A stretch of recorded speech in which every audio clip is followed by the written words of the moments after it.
But at 2-1, number 5, Y.S. Mathis, getting a great deal of the betting support too.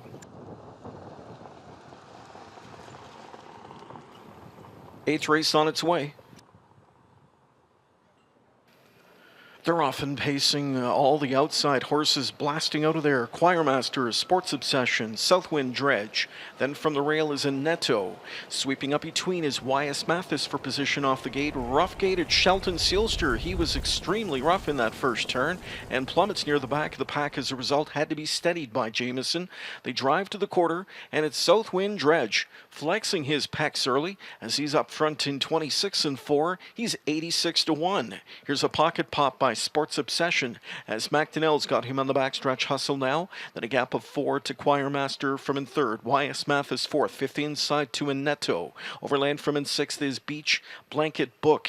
Then further back we go to find Sam McKee Hanover. He'll slip to the outside to catch cover. Also up on the move now starts up the Amazing Sando. Scooting up the rails Stony Curtis. Also pylon skimming his Raining Bills. Shelton Sealster trails 56-3 the first half, and that half favors the front end. Sports Obsession leading them into the far turn. He got a second quarter in 29-4. The whip over his tail as McDonnell senses pressure coming. It's coming though from Beach Blanket Book. That long shot's been out the route. He's in trouble. Right there in the pocket spot is Southwind Dredge. Then inside from in fourth is Choirmaster. Moving up on the cover, Sam McKee Hanover from in fifth. Sixth inside to Y.S. Mathis. Seventh overland is the Amazing Sando. Trapped in is a Netto. He's a handful for Philly on three quarters. 126-3. A middle half in 59-4. And Sports Obsession comes into the stretch. Here on the outside, Beach Blanket Book. Kicked off cover, Sam McKee Hanover looking for a way through in behind horses Southwind Dredge. They're in deep stretch. Still there, Sports Obsession.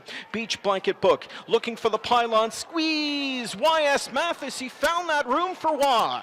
It's Y.S. Mathis coming through at the cones. Y.S. Mathis to win. It was Y.S. Mathis in 154 to win it.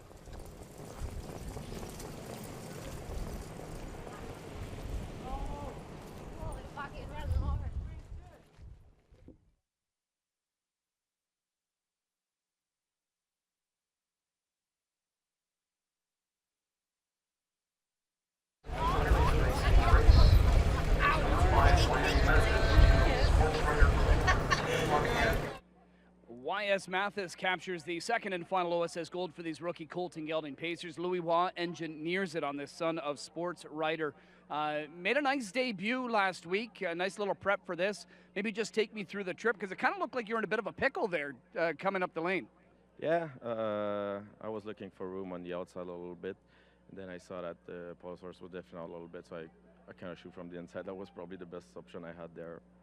Talk about maybe just even his progression, not just from the qualifiers to when he started racing, but just from that first race to here tonight. I can't even go from qualifiers. He was pretty in the qualifiers. He was even scared to go on the gate a little bit. So the first start, he was a little more game on the gate, and he was aggressive. So I didn't really want to race him and move him like 2-3 times like I had to. But he was too much aggressive, and then this week Jacques Dupont he made a little change on him, and he got him way more handy, and he showed that he doesn't need that long of track to work with to show his talent.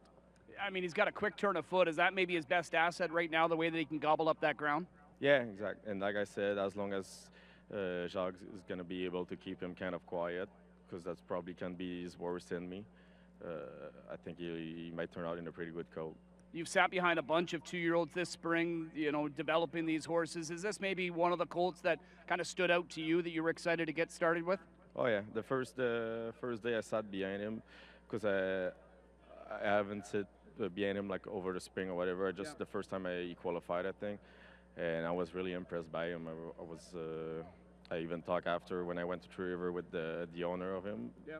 And I told him, I think you might have something special. Sometimes I know that the young horses can fool you when you go first half in 1 minute. They show you a lot of speed after, but they don't show you that they can carry it later in the season. But with the mile he did today, I think he's kind of confirming that he's a pretty good colt. Yeah, you might know what you're talking about there, that's for sure. Good luck with him in the future. Thank you. All right, Louis Waugh for the East Saracen Homebred. Y.S. Mathis takes the second gold.